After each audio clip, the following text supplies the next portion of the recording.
Thaina mamangayda leibak amada yamna singba mathawna leiba ningthau ama palami. Mahak mabukchil yamna chaurami. Praja khudingmaksu luna chana mahakna tawbirami. Ningthau asigi leibak ngakpagi thawangbu atoppa leibak kayagi ningthau kayana kalaklami. Ningthau asigi haisingba mantri ama leirami.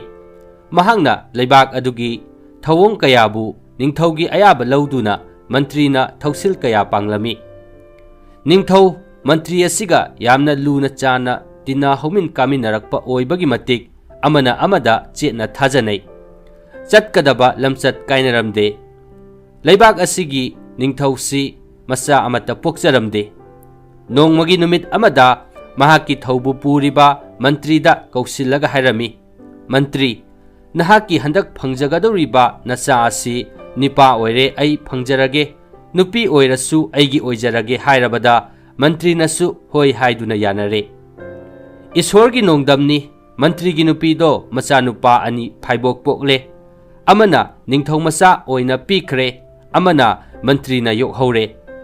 Ningthau masa mantri masa ani do chawba sare pharakle. Makhoi ani bu ningthijana thang ten lalong kaya ama chapchana mahei masing suna haihalle. Nongmagi numit amadani ningthau na makhoi ani bu kausinduna hairami.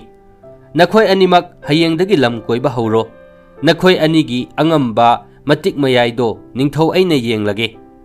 Ningthau gi wa adu makhoi ani na su yarami. Nong hek nganbaga potjom puduna mapa ningthau mantri ani bu khurumlamlaga lam koiba thorakle. Makhoi gi khuchu khulai matik chana hapchinduna mathang bon kaya phauduna ningthau masa mantri masana lakpana ithat ama thengnare. Ithat adugi mapanda makhoi ani pothare. Ngaihak leiringaida leibak adugi ningthau amasung maharani amadi mahaki masanupi kumari ga loinana ithat aduda laklami. Makhoi anina leiriba mafam adu tamna lakle. Mafam adugi nakalda leiriba luraba pukri amagi mayaida sanagi thambal ama saliba aduda ningthau maharani masa kumarina munna yenglami. Kumarina yamna pamjana sanagi thambal aduda yenglami. Lam koiba lakliba nupa ani dusu munna yengduna leirami. Ningthau aduna lam koiba nupa ani duda hairaki. Mahasoi, nakhoi asi nasaksu yamna manai. Nakhoi bu mafam asida kari tauba lakliba no hangi. Nupa ani duna hairaki. Leibak asigi ningthau re. Aikhoi ani na laksabadi lam koiba oina laksabani. Ningthau na makha taraki.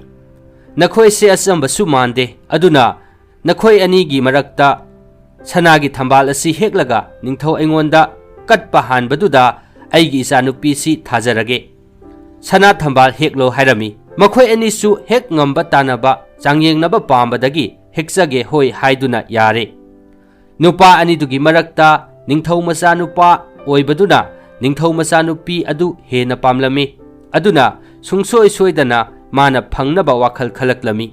Karigumba marup mantri masana magi thambal si hekpa hankrabadi kumari asi phanghauraroi. Aduna di mantri masa asi lamthabada hana luraba ising khongnungsida mahak chongthahankrage haiduna khankhare. Ningthauda aikhoi changyeng najarage hairami. Ningthau aduna iren khong pukri achauba adugi mapanda chap manana nupa ani du lephallaga swa haina tharami. Nupa ani dugi marakta lau thiba ningthau masa nupa dudi chongthadare. Mantri masa chongthaduna iroiduna iya yaurakpada mathakta leihauba nupaduna lirung paiduna tenga thongduna isingi iyaida thambal heknaba thaurangliba mantri masa tamna kablakle. Ten aduna mantri masada pandaduna ising manungda leiba ngada oina yungle. Mantri masana thambal adu hekre. Madu urabada ningthau masana isingda chongthaduna mahaki marup oiriba mantri masana hekliba thambal munnanaba thawong ama tawrakle. Mantri masana thambal lotna ising manungda purakpadu ningthau masana namduna lona munkhre. Ningthau masana leirai thuna kakhallaktuna ningthauda sana thambal katle. Khudak adumaktada ningthau adugi masanupidu mapukchel pikpa ningthau masa aduda katle. Ningthau maharani anidi konungda hanjinkhre. Ningthau masa kumari adu phanglabada makhoi ahum punna makha taba oina lam koiba lakle. Mantri masadi khara adum thablapna matau ningthau machagi matung inari thengjillak-labada atoppa leibak amagi mafam amada makhoi ahum leknanaba thauranglami. Mantri masaga ningthau masaga punladuna khangpoksang ani saminare. Khangpoksang amada ningthau masaduga Rajkumariga leiminahalle. Amadana mantri masa matomta leire. Makhoina yarekliba mafam adudi hingsaba hingsabisingi chaktafam mafam oiramle. Thengjillak-laba matamda mafam aduda hingsaba ama angangba khonjelga loinana khanghaudana dangdang lakpagi makhol tarami. Hingsaba aduna ahanba oina ningthau masaga Kumariga leiriba adumaktada hochillaklami. Madu ubada ningthau masa adudi chelasi lauduna chenaba hotnarami. Hingsaba aduna Kumari adubu pharaga punanaba laknarami. Matam aduda mantri masa aduna akiba amatta yaudana hochillaktuna hingsaba adu tamna makhutta lirungten paiduna tenjai tenga thongduna liri hanna hanna chingduna haijaba leiwa sijinaduna hingsaba aduda hanna hanna kaplami. Tenna hanna hanna palaba hingsabadu Kumari du thadoklamlaga mathwai hingnanaba kanna law khongduna chenkhre. Matamduda pangdraba mabukchel pikpa ningthau machadudi leiramdare. Rajkumarina pangal thauba athauba Rajkumari aibu nungsibiyu aigi thawai kanbibasu nahakni. Pukchel pikpa pangdaba nipadu aigi ipuroiba oiba ngamjaroi. Karigumba athauba aibu loksinba ngamdrabadi ai sijakhrani hairami. Mantri masagi mafamdagi paukhum amatta phangdrabada Rajkumari duna ai ithanta sijakhrage haiduna lok amada chongthanaba thorang taurami. Mantri masana khamduna Kumari na ningjaba adu phanghalami. Ningthau masadudi magi nupi amadi mamanabadu sikhabra sidabra khangdana hanna yenglamdana maramdam maraibak yorakle. Rajkumari na mantri masabu puraktuna mapagi mamagi mafamda asengba warising tamlabada ningthau mapa mama oiribadu yabiraduna chauna mantri masaga Rajkumariga luhongbirami. Mantri masa adugi leibak tana Rajkumari mapa ibungo ningthauna ningthau maharani makhoi animakna machanupiga mamaknupaga thinbirakle.